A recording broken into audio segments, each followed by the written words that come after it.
Hello everyone, welcome to Sanmargaha classes.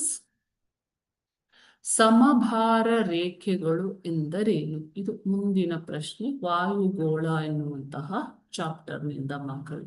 ಸಮಭಾರ ರೇಖೆಗಳು ಇವುಗಳನ್ನ ಇಂಗ್ಲಿಷ್ನಲ್ಲಿ ಏನಂತ ಕರೀತಾರೆ ಮಕ್ಕಳೇ? ಐಸೋಬಾರ್ಸ್ ಅಂತ ಕರಿತೀವಿ. ಐಸೋಬಾರ್ಸ್. ಓಕೆ, ಅಂದರೆ ಏನು? ಸಮಭಾರ ರೇಖೆಗಳು ಒಂದೇ ಪ್ರಮಾಣದ ಒತ್ತಡ ಹೊಂದಿರುವ ಸ್ಥಳಗಳನ್ನು ಸೇರಿಸುವಂತೆ ಎಳೆಯಬಹುದಾದ ರೇಖೆಗಳನ್ನ ನಾವು ಸಮಭಾರ ರೇಖೆಗಳು ಅಂತ ಕರಿತೀವಿ. ಇವು ನಕ್ಷೆಯ ಮೇಲೆ ಒತ್ತಡದ ಹಂಚಿಕೆಯನ್ನ ತೋರಿಸಲು ಇವುಗಳನ್ನ ಬಳಸ್ತಾರೆ. ನಕ್ಷೆಯ ಮೇಲೆ ವಾಯುವಿನ ಒತ್ತಡದ ಹಂಚಿಕೆ.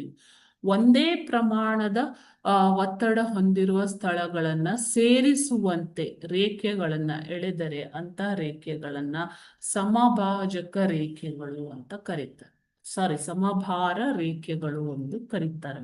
Okay, thank you.